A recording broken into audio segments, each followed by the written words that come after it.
E essas coisas, você vai notar que durante a entrevista, a cada 3, 4 meses acontece alguma coisa, que são os sinais. E esse sinal, ele é fatídico. Um dia eu bebo água, um dia eu me alimento.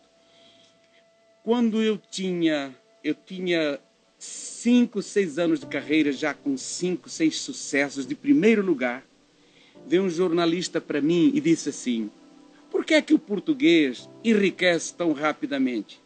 Por que é que o português tão rapidamente fica rico? Ele queria, no fundo, dizer que era ilícito. Ele queria, de uma certa forma, me magoar. Como já muita gente já tinha me chamado de murruga, de pois e de bacalhau. Não era assim que eu queria ser lembrado. Um país que descobre o Brasil não é assim que gostaríamos de ser lembrados. Pela terceira vez, esse mesmo jornalista que já não está entre nós, mas se você quiser, no final do programa, eu digo, é uma questão de ética. E ele, então, na terceira vez, eu disse: hoje eu vou dizer para o senhor, você sabe por que é que o português enriquece? Porque a primeira luz que se acende é de um português, é de um boteco, ou é de uma padaria. E a última luz que se apaga é de um boteco, é de uma padaria. Tem muita gente que às vezes vê, assim, a gente fala, tipo, as pingas que a gente toma, mas os tombos que levam, ninguém vê isso, né? Ninguém enxerga isso, né? Exatamente. Mas isso serviu para depois, então, sabe aquela pedra que te jogaram? E a pedra fica ali, de repente, ela serve para uma decoração um dia numa casa bela que você possa ter. O que eu quero dizer, você não deve devolver nunca a maldade, porque quem te fizer mal, a responsabilidade é quem te fez.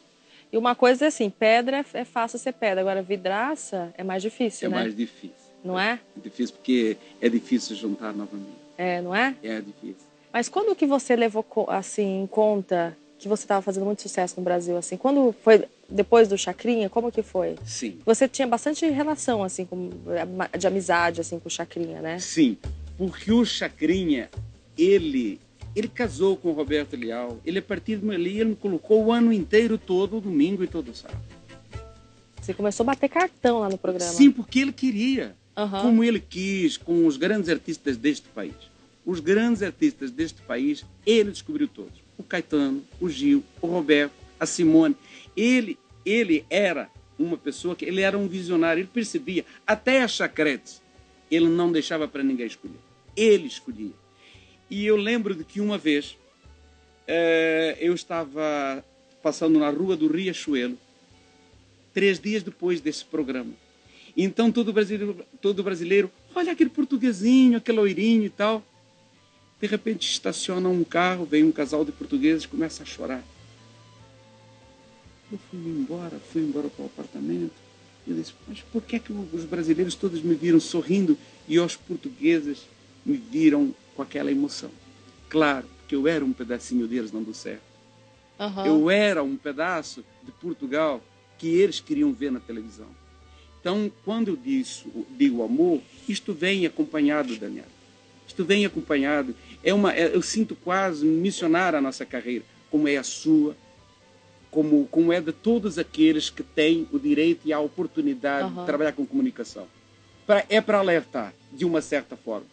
E de repente eu vejo, lança uma rebita, vende 500 mil discos. Lança um carimbó português, 2 milhões de discos. 2 milhões de discos. Vem dançar o carimbó português, vem agora que vai começar. Vem dançar o carimbó português, vem agora que vai começar. Esta dança começa agora, vai até o sol raiar. O Vai e o Bate o Pé, a mesma coisa. Veio uma sequência de sucessos e eu disse, mas não havia esquema nenhum. O único esquema era eu ir para a televisão cantar e estava tudo certo.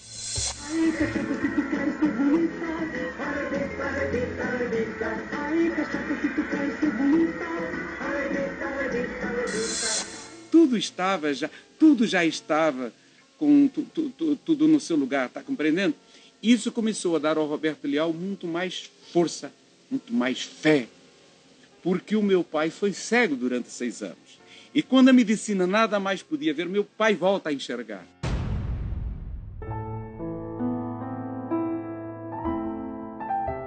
E então, o meu pai, quando ficou cego, ele começou a enxergar com os olhos da alma, Daniel. E os olhos da alma, enxergam o que os olhos do corpo não veem.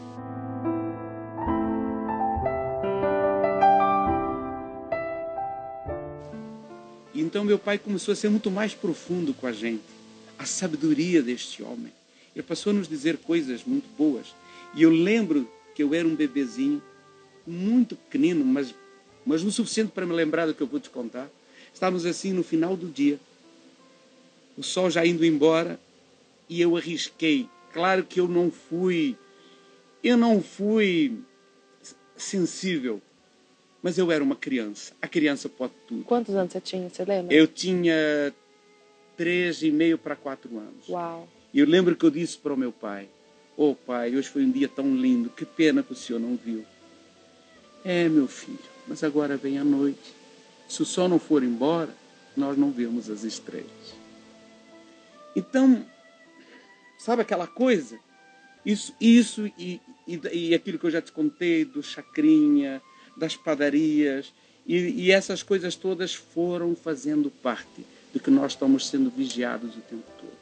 Faça tudo como se fosse a última vez, ou como se fosse a primeira vez.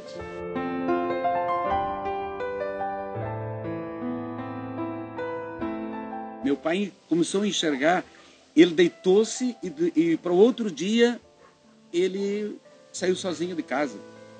E nada mais, ninguém mais esperava. Ele ficou 6 anos cego. Mas sem enxergar nada, assim? Nada, acabou. Acabou a luz. Do nada, assim, por exemplo, ele não enxergou? Não foi. Como é que foi isso? Eu tenho dificuldades em falar nisso.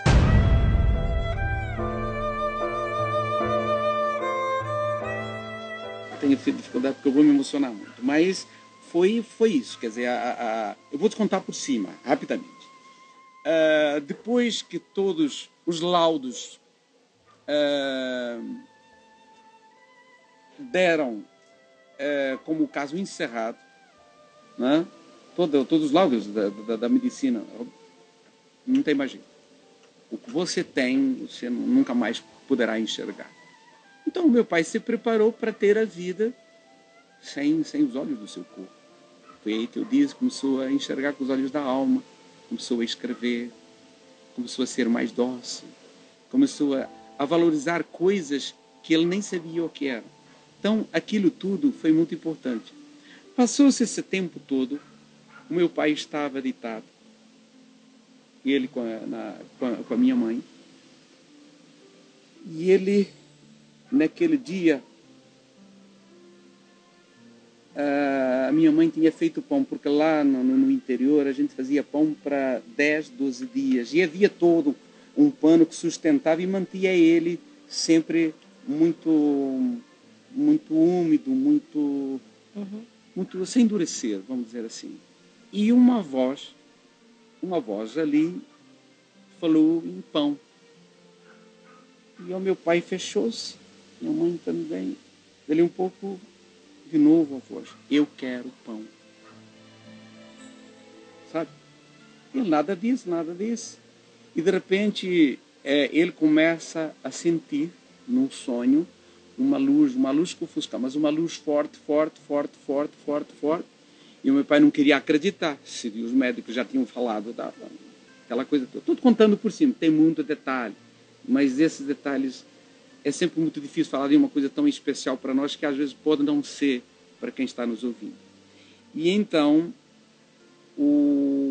aparece uma figura que é exatamente um santo chamado Santo Ambrósio, que o meu pai não conhecia. Ele é de Milão. Ele é o grande sustentáculo da Igreja Católica de Roma, né? De Milão. E então, para o outro dia, o meu pai enxerga. E aí, foi a aldeia toda, foi lá, foi o seu padre, foi todo mundo lá, aquela coisa toda. Como é que era o santo assim? E ele descreveu, falou: "Não, este santo é de Milão."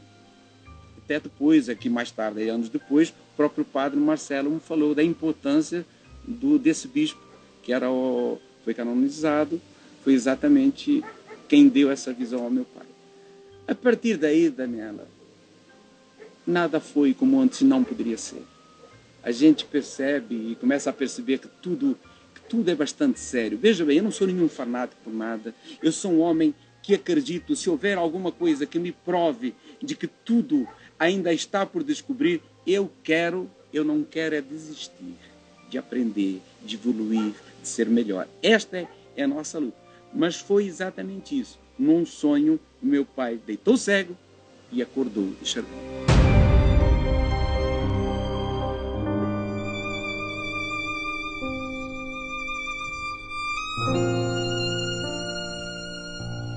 Agora você era bem ligado com o Chico Xavier, né? 12 anos. 12 anos? Tudo começou no Clube Pinheiros. Ele fazia, ele psicografava todos os domingos. Isso foi durante esses 12 anos. Mas depois disso, eu uberava também.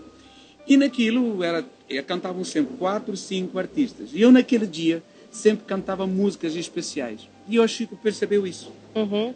As pessoas não iam lá cantar o seu sucesso, então eu não cantava o Rabito, Bate o Pé, Terra da Maria, Casa Portuguesa. Não, eu chegava lá, cantava sempre que não tem o Milagre de Santo Ambrósio que eu fiz para o meu pai. E tantas músicas. Eu tenho umas 30 músicas religiosas. Quase todo disco meu tem uma música religiosa.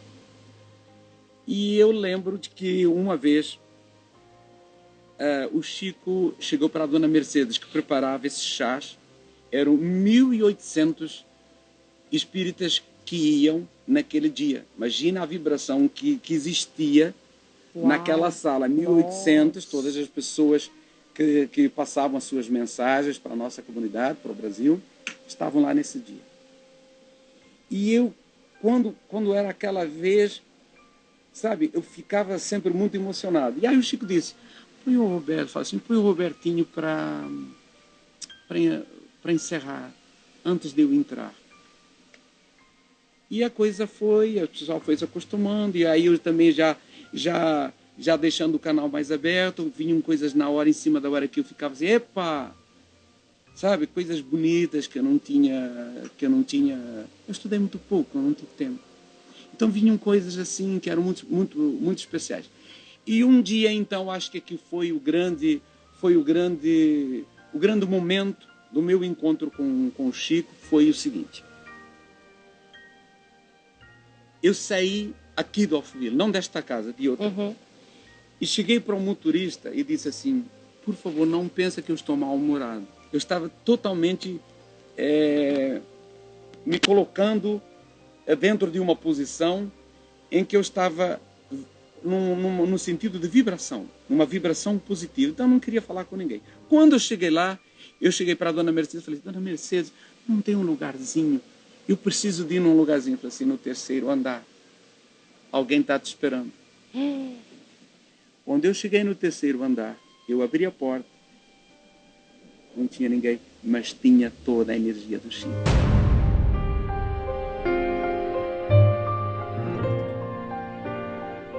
Era um cheiro de rosas, porque a energia dele...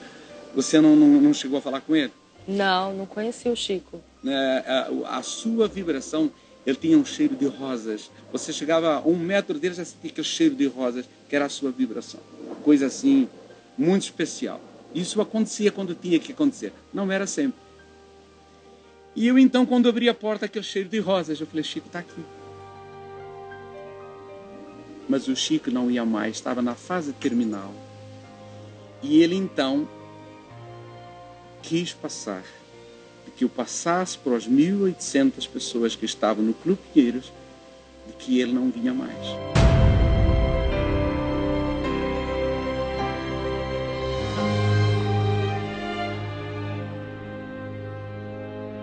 Naquele dia foi o meu grande momento. A partir dali, se eu já queria que a minha vida mudasse, tivesse outro sentido e valorizasse o que realmente é definitivo, naquele dia foi definitivamente. Nossa, que louco isso, né? Eu entrei no palco. E aí você falou. E aí eu disse, o Chico não vê mais. O Chico fisicamente não está. Mas ele mandou dizer que ele está no vosso coração, sem ocupar lugar. Não precisa reservar mais cadeira para ele.